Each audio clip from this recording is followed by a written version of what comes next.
नमस्कार। द देसी अड्डा पर आपका स्वागत है। मैं हूं राकेश तिवारी। देखिए, तेजस्वी यादव ने सिवान के पूर्व सांसद मरहूम शहाबुद्दीन के बेटे ओसामा साहब को हरी झंडी दे दी है। तेजस्वी आजकल आभार यात्रा पर हैं, कार्यकर्ता संवाद यात्रा पर हैं और इस दौरान जब एक पत्रकार ने उनसे पूछा कि क्या ओसामा साहब के बीच जो दूरी थी, आपसे जो दूरी थी वो कम हो गई, इस पर तेजस्वी यादव ने कहा कि हमारे बीच दूरी ही कब थी, हम अलग ही कब हुए, हम तो पहले भी साथ थे और अब भी साथ हैं। तेजस्वी यादव के इस बयान के बाद सिवान ही नहीं बल्कि बिहार की राजनीति में इस बात का चर्चा शुरू हो गया है कि हिना साहब और आरजेडी के बीच जो डील पक्की होनी थी वो पक्की हो चुकी है। ओसामा साहब, हिना साहब, तेजस्वी यादव और लालू यादव के बीच जो बातचीत हुई थी विनोद जायसवाल के घर पर, उस बातचीत का परिणाम जो है वो सामने धीरे धीरे आ रहा है। तेजस्वी यादव से ओसामा साहब उसके बाद भी मिले और अब तेजस्वी यादव का ये जो बयान आया है, इसके बाद अब ये तय हो चुका है कि हर किरदार का रोल तय हो चुका है। बस पर्दा हटना है, पूरा परिदृश्य सामने आ जाएगा। आप सभी जानते हैं कि तेजस्वी यादव और ओसामा साहब के बीच दूरी कैसे हुई। कहा जाता है कि शहाबुद्दीन की मौत के बाद जब उनका 100 सिवान नहीं आ पाया, परिवार वालों ने आरजेडी से संपर्क भी किया, लेकिन तमाम प्रयासों के बावजूद शहाबुद्दीन का 100 सिवान नहीं ला जा सका। उसी समय से शहाबुद्दीन परिवार के मन में आरजेडी के प्रति खटास हो गया, तेजस्वी यादव और लालू यादव के प्रति मन में खटास हो गया। लेकिन ये खटास और तब बढ़ गया जब ओसामा साहब को राजस्थान में गिरफ्तार किया गया और तेजस्वी यादव कोई मदद नहीं कर सके या तेजस्वी यादव ने कोई मदद करनी नहीं चाही। उसी समय से जो अंदर ही अंदर तेजस्वी यादव, ओसामा साहब, हिना साहब के बीच जो अंदर ही अंदर मनमुटाव चल रहा था वो खुलकर सामने आ गया और इस घटना के बाद धीरे धीरे दूरी और बढ़ती गई। नतीजा ये हुआ कि तेजस्वी यादव अब ओसामा साहब और हिना साहब से दूरी बनाने लगे। कोई कार्यक्रम हो, कोई मीटिंग हो या कहीं जाना भी हो, गोपालगंज भी जाना हो, तो कभी मुलाकातें नहीं हुई।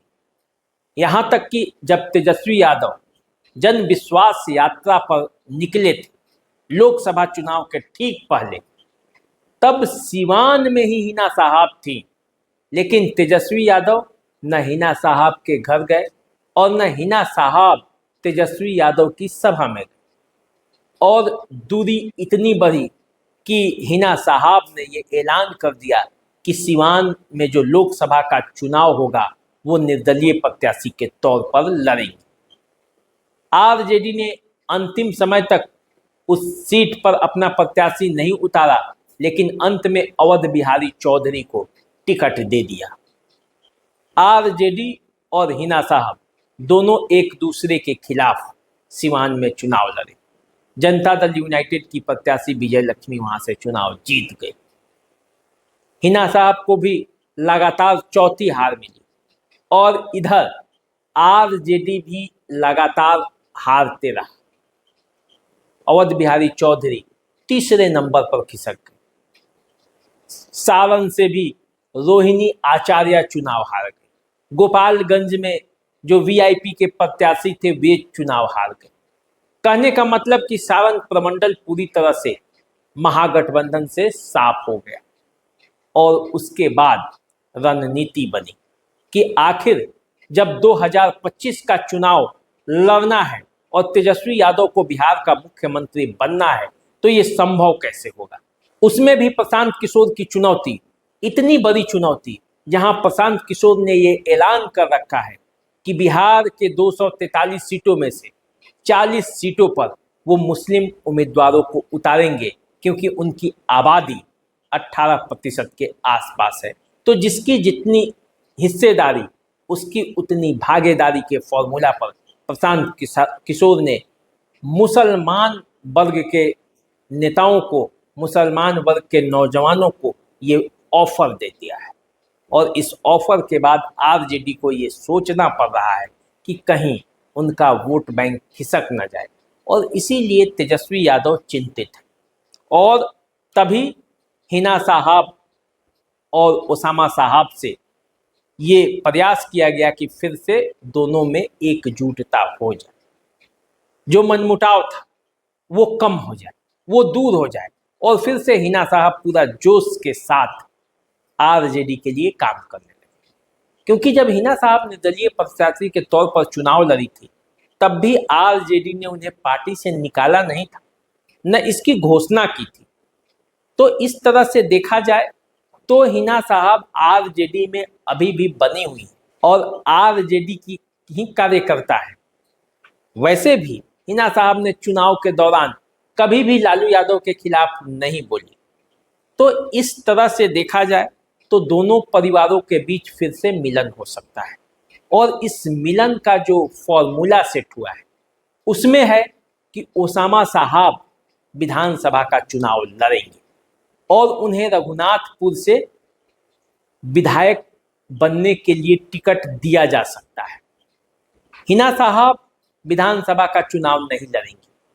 सूत्र जो बता रहे हैं उसके हिसाब से हिना साहब लोकसभा का चुनाव लड़ेंगी, हिना साहब विधानसभा का चुनाव नहीं लड़ेंगी, और विधानसभा का चुनाव ओसामा साहब लड़ेंगे। तो ऐसी परिस्थिति में जो आरजेडी का वोट बैंक है वो पूरी तरह से एकजुट होगा। माई समीकरण जो बिखर गया था सिवान में, सारण में, गोपालगंज में और पूरे बिहार के कई इलाकों में, उसको एकजुट करने का प्रयास किया जा रहा है। और इसीलिए हिना साहब पूरे बिहार में आरजेडी के लिए घूमकर वोट मांग सकती हैं। तो ओसामा साहब सीवान में चुनाव लड़ेंगे और हिना साहब पूरे बिहार में आरजेडी के लिए वोट मांगेंगी। सूत्र जो बता रहे हैं इसी फॉर्मूले पर पूरा सेटिंग अभी चल रहा है। स्थिति क्या है, पूरा मामला क्या है, वास्तव में क्या बातचीत हुई है, इसकी कोई आधिकारिक घोषणा तो नहीं हुई, लेकिन चर्चा इसी बात की है। चर्चा इसी बात की है कि ओसामा साहब और तेजस्वी यादव में फिर से वो दूरी कम हो गई है। अब दोनों फिर साथ साथ चलने के लिए तैयार हो गए हैं। हिना साहब की भी इस पर मुहर लग गई है, और मुहर लालू यादव ने भी लगा दिया है। लालू यादव ने ही पूरा ये मामला सेट किया है कि अब वो मनमुटाव करने से सारण जिले की राजनीति सधने वाली नहीं है। तो इसीलिए अब फिर से लालू परिवार और शहाबुद्दीन परिवार एक होने वाले हैं। विधानसभा चुनाव 2025 का जब नज़दीक समय आएगा तब ये पता चलेगा कि आखिर हो क्या रहा है, कौन कौन उम्मीदवार बनाए जा रहे हैं, और क्या फिर सीवान की राजनीति में हिना साहब का सिक्का उसी तरह से चल रहा है जिस तरह से पहले चलते आया है। क्या टिकट वितरण में भी हिना साहब की ही चलेगी। ये सब बातें हो रही हैं और इन बातों पर विचार किया जा रहा है। तो चलिए आप हमारे साथ बने रहिए, देखिए आगे जो समीकरण बनता है, आगे जो इसका निष्कर्ष निकलता है, आरजेडी कोई घोषणा करती है, तो उन सभी खबरों को लेकर भी हम आपके सामने हाजिर होंगे, आपको बताते रहेंगे। अभी दीजिए इजाज़त, चैनल को सब्सक्राइब कर लीजिए, फेसबुक इंस्टाग्राम पर हमें फॉलो कीजिए, इस वीडियो को शेयर कर दीजिए। नमस्कार।